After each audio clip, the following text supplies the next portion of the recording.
Jets will be flying in an annual slugfest happening right here in downtown Charleston. Let's welcome Executive Director of the Charleston Boxing Foundation, Ryan Eleutheri, with details on this year's Battle on the Bricks. Great to have you with us. It's great to be here. I've had so much fun just chatting with you before we started rolling on this interview. I've enjoyed it. I appreciate it. You are an interesting character. Oh boy. My first question is, have you been a professional boxer in the past? No, I'm pretty sure I'm made of glass.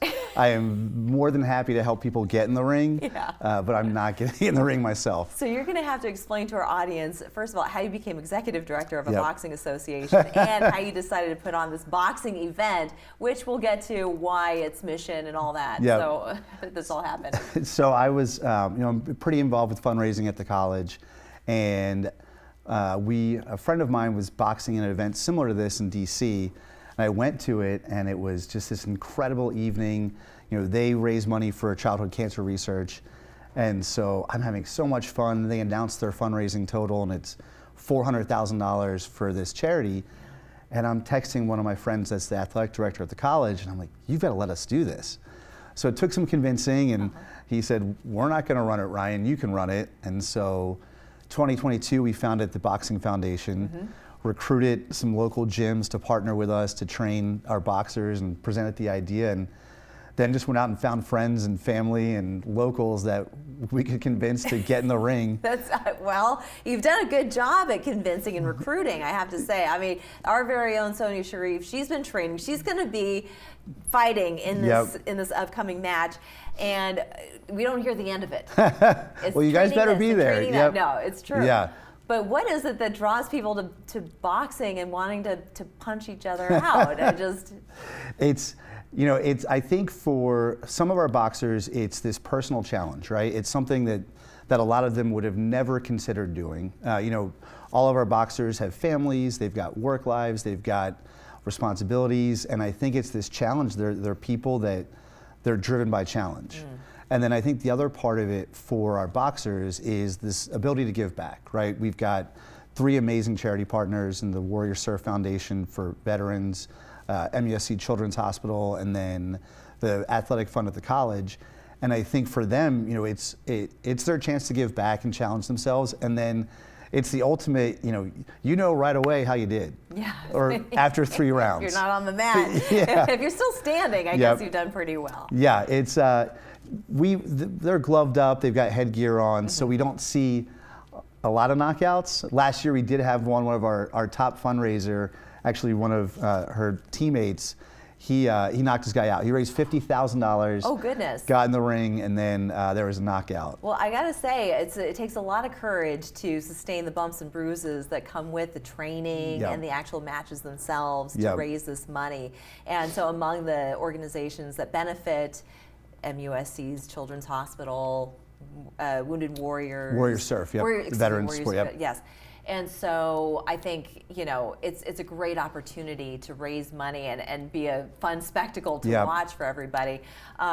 You enjoy watching, you don't fight, but your background isn't even in boxing, it's in beverages. Yeah. So I've owned I founded the Charleston Beverage Company, so we make Charleston Bloody Mary mix, Charleston Margarita mix, so absolutely nothing to do with boxing. Not at all.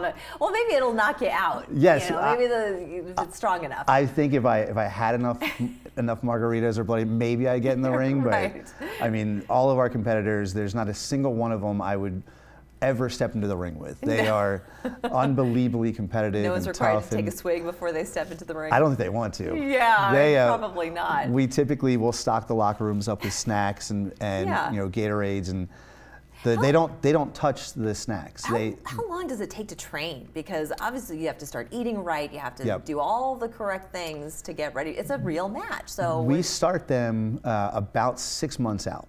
So we take all of the people that have applied, we narrow that down to about 60, and then we put them through a boot camp. So we send them to the local gyms that they're going to partner with, and we say put them through the ringer. And you don't let any Tom, Dick, and Harry come in. You actually have tryouts. Yep. And how many people tried out this year? So we had almost 200 apply, and then we narrowed that down. And it's funny, there how are many? To about 60. Gosh. And then, a lot of people when they apply, it's this won't be a problem, I can do it. And then we get them into the boot camp, and we get some dropouts very quickly. That's where the separation of the wheat from the chaff happens, yes. isn't it? Yeah. Okay. It is. It's incredible because I don't think anyone realizes.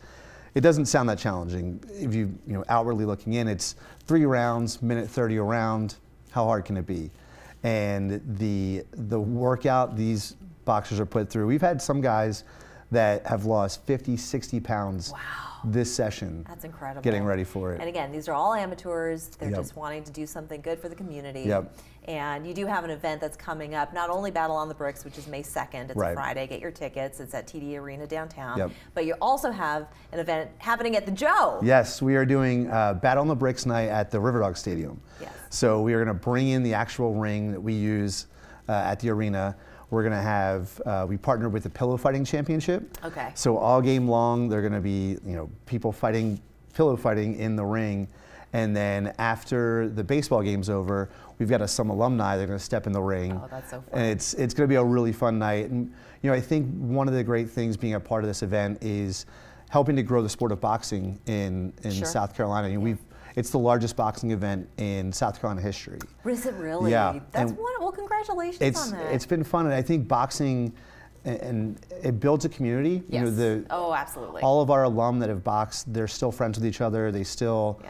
So these gyms are a huge part of the community, and it's been really rewarding to get people interested in the sport again. The ties that bind. Yep. Thank you so much, Ryan. Absolutely. It's so much Thank fun you. to talk to you. We'll be back after this.